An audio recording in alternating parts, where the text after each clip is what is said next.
Shalom, queridísimos Haverim Haverot, bienvenidos a nuestro estudio diario de Mishnah Sukkah en este Elul, bueno, ya no es Elul, Tishrei del 5778, Aseret Yemei Teshuvah, de cara a Yom Kippur, con las últimas Mishnayot del quinto capítulo de Masejet Sukkah.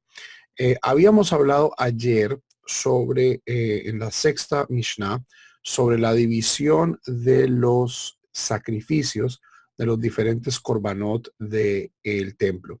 Y en la séptima liá continuamos con este tema porque ayer introdujimos este tema de las mishmarot, de las 24 familias sacerdotales. Si quieren una lista de estas, diríjanse a Crónicas 1, capítulo 24.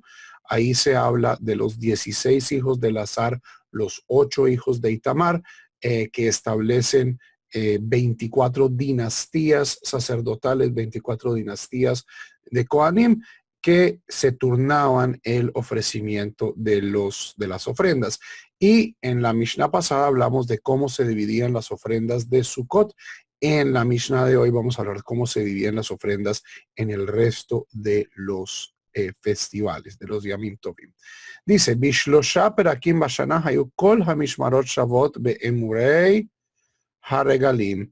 En 3 ocasiones en el año eran las 4 Mishmarot, las 24 dinastías, las 24 guardias, iguales en los ofrecimientos del festival de peregrinaje, Ubehiluk Lehem Hapanim, y en la distribución del pan de la presencia.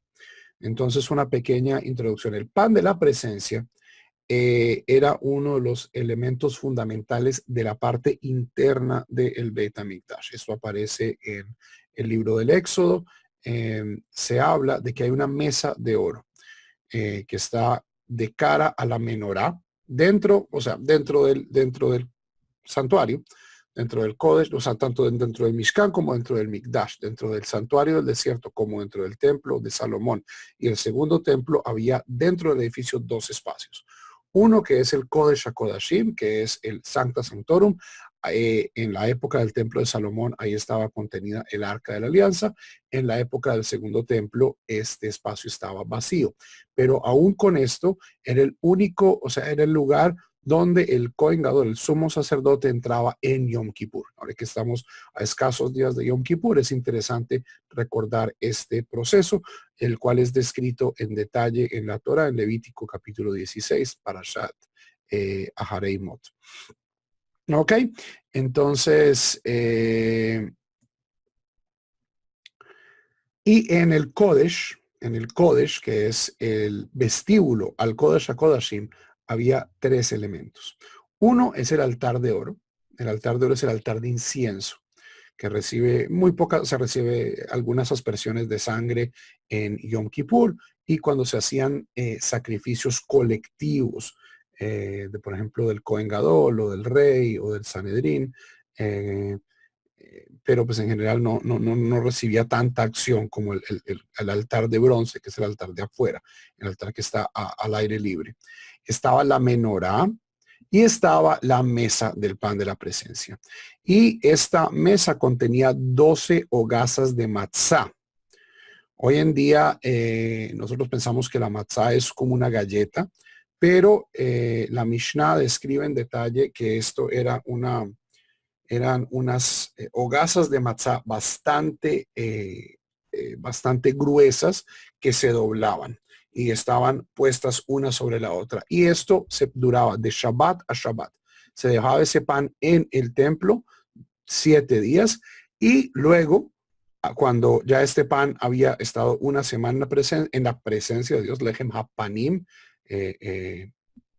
se retiraba y se distribuía entre los Kohanim. ¿Ok? Eso es importante para entender un poco en la Mishnah siguiente.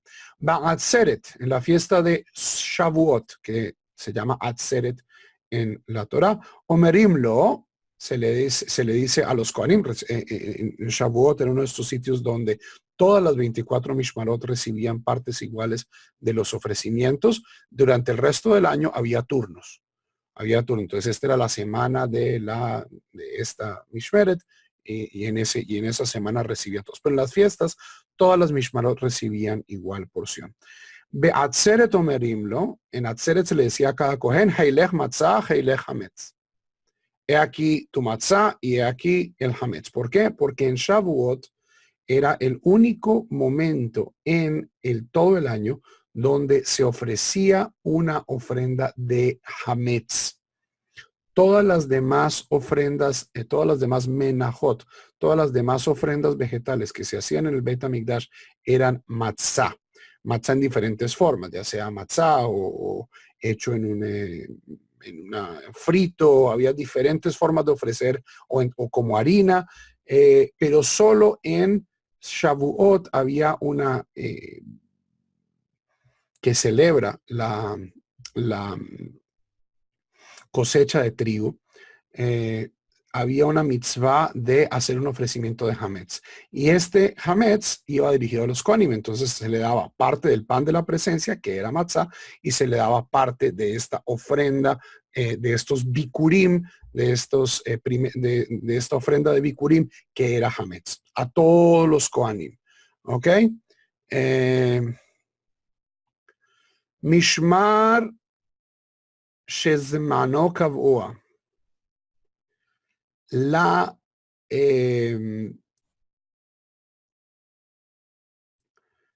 guardia, el mishmar, que le caía, o sea, supongamos que es que esa dinastía, que ese mishmar tiene, esa era la semana que le tocaba trabajar y la fiesta cae en esa semana.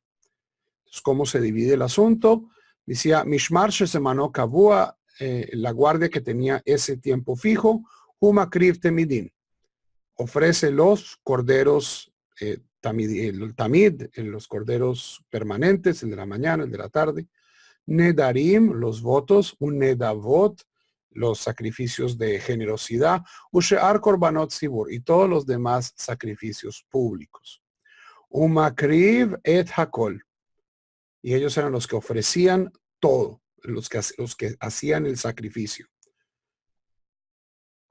Y los korbanot y las ofrendas del templo, de la fiesta, iban, eso sí, para todas las 24 dinastías, las 24 guardias sacerdotales.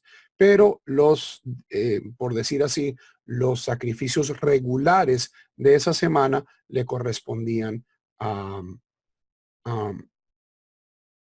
mishmar que estaba determinado para esta semana, lo cual era bastante positivo, porque en las fiestas había mucha más gente, había mucha gente que pues, o sea, recordemos que los sacrificios solo se podían hacer en Jerusalén y había mucha gente que no vivía en Jerusalén, que solo venía a Jerusalén a las fiestas.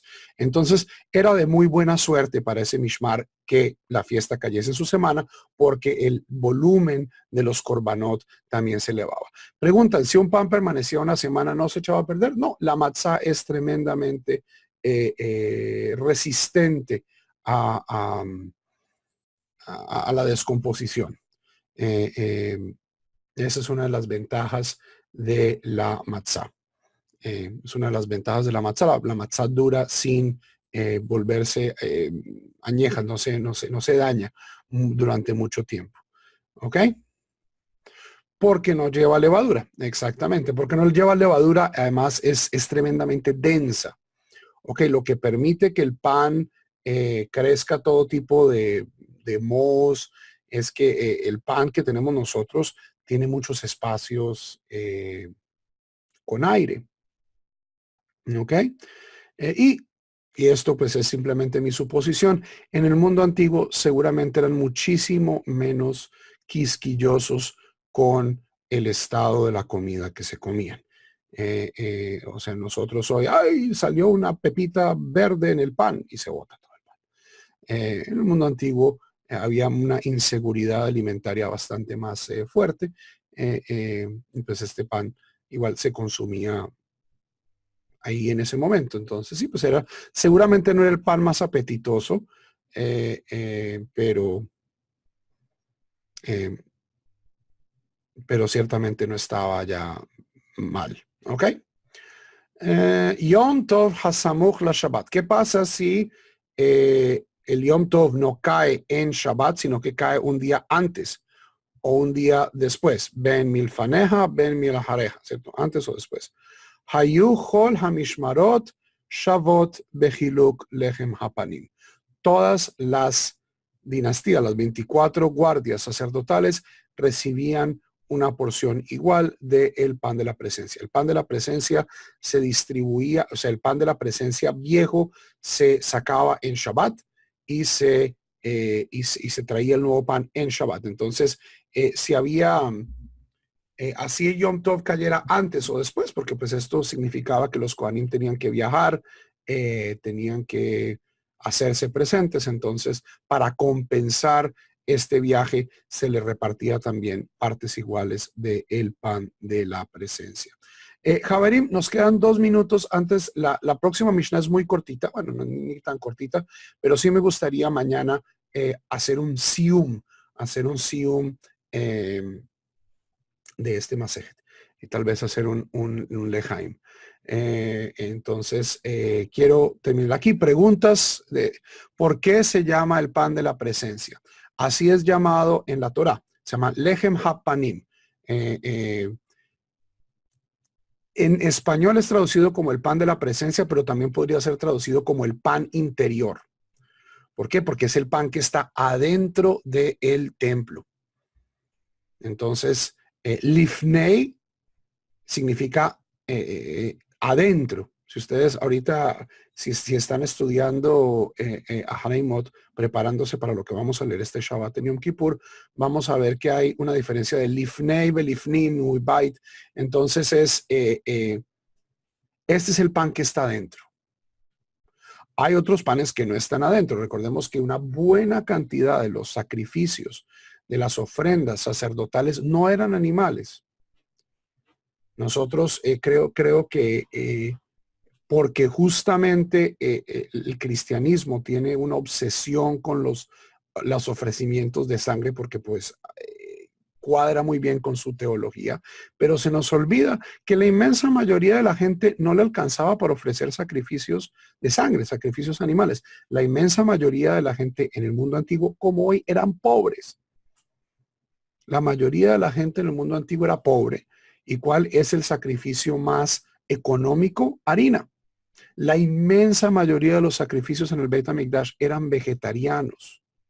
Eran sacrificios. Solamente la gente más rica podía ofrecer animales. En el mejor de los casos, la gente podía ofrecer aves, que es un sacrificio tremendamente pequeño, ¿cierto? Tórtolas o palomas. Pero solo las personas más ricas podían ofrecer un toro. O sea, Javerín, quemar un toro, o sea, un olá, corbán olá. Tomar un toro y un corbán olá, un corbán de elevación, se quemaba completamente. O sea, nadie comía de eso. Eso es hoy en día el equivalente de llevar un Mercedes-Benz y estallarlo. Ok, o sea, uno a veces lee muy olímpicamente la Biblia porque nosotros no somos agricultores y no tenemos un sentido de la economía de la edad de bronce tardía. Que eso eran animales para aquí, animales para allá y que todo el mundo sacrificaba. Pues no, la inmensa mayoría de las ofrendas eran ofrendas vegetales. Y muchas de ellas tenían restricciones de que solo podían ser consumidas por los Kohanim dentro del templo, dentro del espacio del templo. Pero había una que era aún más especial porque entraba al santuario mismo. Y eso es lo que se llama Lechem Apanim. Y el cambio del Lechem Apanim se hacía en Shabbat. Incluso la Mishnah lo describe en Masejet Menachot de una manera muy linda. Y es que la mesa de oro tenía 2 lados y separaba una guardia, la guardia que estaba saliendo y la guardia que estaba entrando. Y entonces los unos sacaban el pan y los otros inmediatamente metían el pan. Siempre había sobre esa mesa pan. O sea, no paraba un segundo. Es como con esta precisión pues matemática de las guardias británicas, de los beefeaters. Entonces, esto era el pan de la presencia. Javerim, hasta aquí nuestro estudio de Mishnah. Cuando no había sacrificios animales, ¿qué comían los Kohanim? O sea, los Kohanim no solo vivían del templo. Los Kohanim también, los Kohanim tenían tierra, pues no tenían tierra, pero tenían también ovejas. O sea, recordemos, o sea, si mi Mishmar trabaja, son 24 Mishmarot. O sea, mi Mishmar acaba trabajando 2 semanas al año en el templo. Yo de eso no vivo. ¿Ok? Había comida que tenía que ser consumida dentro del recinto del templo. Había comida que se tenía que consumir dentro del templo. Había carne de ciertos korbanot que tenía que ser consumida dentro del templo. Consumir esa carne por fuera del templo es una transgresión gravísima, es una transgresión que acarrea la pena de caret. Pero los Kohanim, donde vivían, ¿cierto? Había Kohanim que vivían en la Galilea, había Kohanim que vivían en Judea, Kohanim que vivían lejos, ellos tenían sus viñedos y y recibían pues también donaciones de la gente. Además hay que ver, Javerim, que especialmente en el segundo templo, toda esta cuestión del año sabático y de que los Kohanim no tenían tierra y no tenían acceso a la riqueza había cambiado. Los Kohanim en la época del segundo templo eran posiblemente uno de los grupos más socialmente privilegiados. Tenían tierra, tenían ganado, tenían esclavos, ¿por qué? Porque recibían prebendas sacerdotales y eso pues les daba una ventaja económica. Y también hay críticas profundamente ácidas dentro de la misma tradición rabínica sobre los excesos de los Kohanim. A pesar de que el judaísmo tiene una visión bastante más positiva, bastante más indulgente de la institución del Beit HaMikdash como tal, mucho más que los cristianos, ciertamente. Eso no significa que nuestra tradición esté exenta de mencionar que había Kohanim que exageraban su poder y exageraban su función. En la época bíblica, yo creo que sí, la existencia de los Kohanim era bastante más frugal. En la época del primer templo, creo que los Kohanim, especialmente, había Kohanim, o sea, nosotros sabemos que había Kohanim que no tenían acceso al templo. Había, en el primer templo, había luchas de poder. Había la casa de Tzadok, por ejemplo, que es una de estas 24 Mishmarot sacerdotales. Era una casa que tenía muchos privilegios. La mayoría de los Kohanim de Dolim venían de la casa de Tzadok, mientras que había grupos de Kohanim que habían sido apartados. Uno de ellos, y esto ustedes lo pueden leer en el libro de Samuel, en el libro de Reyes, eran los Kohanim de Anatot. Anatot es hoy en día los suburbios del norte de Jerusalén, lo que es Pisgat Zev. Anatot es donde era el antiguo aeropuerto de Jerusalén. Suburbio norte de Jerusalén, sur de Ramallah. ¿Quién viene de los Kohanim de Anatot? Pregunta para aquí los nerds bíblicos. Pregunta. Hidona Tanaj en Kol Tuv Sefarad. ¿Quién es el representante más importante en nuestra tradición de los Kohanim de Anatot, de los Kohanim apartados, de los Kohanim que no tenían acceso al templo? Ja, ja, ja. ¿Dónde está Didier? Ah, muy bien. 1000 puntos para Ezequiel. Irmiyahu. Irmiyahu era un Cohen, era de casta sacerdotal, pero él nunca estaba en el templo. A diferencia de Yehezkel, del profeta Ezequiel, que sí era uno de estos profetas, que era uno de estos Kohanim que sí tenían buenas conexiones, a pesar pues, de que el templo ya no estaba. Ok, Jeremías. Entonces, interesante, cuando lean el libro de Jeremías, tengan en cuenta que Jeremías era un insider outsider. Jeremías era un tipo que estaba adentro porque era Cohen, pero era un Cohen de estatus complicado. En el mundo antiguo había política, hoy hay política. Javerim, continuamos con la Selijot.